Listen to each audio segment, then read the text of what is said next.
నువ్వు ఎక్కడ దిగులు పడడానికి వీలులేదు. మరి దిగులు పడకుండా ఏం చేయాలని చెప్పానంటే, నీ భారము, నీ బరువు, నీ కష్టము, నీ సమస్య, నీ శోధన, నీ ఇరుకు, నీ ఇబ్బంది, ఇదంతా దేవుని చేతికి నువ్వు అప్పగించాలి. ఆయన మిమ్మల్ని గురించి చింతించుచున్నాడు గనక ఇప్పుడు మీ చింత యావత్తు ఆయన మీద ఏం చేయాలో తెలుసా? వేయాలి.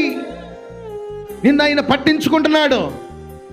నిన్ను ఆయన ఆల్రెడీ తన పర్యవేక్షణలోకి ఆయన తీసుకున్నాడు.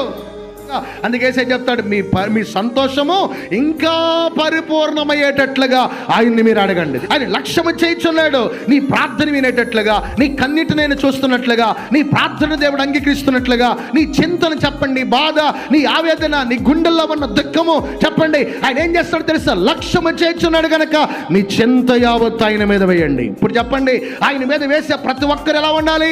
దిగులు పడేవారుగా ఉండకూడదు. దేవునికి స్తోత్రం చెప్పండి గట్టిగా.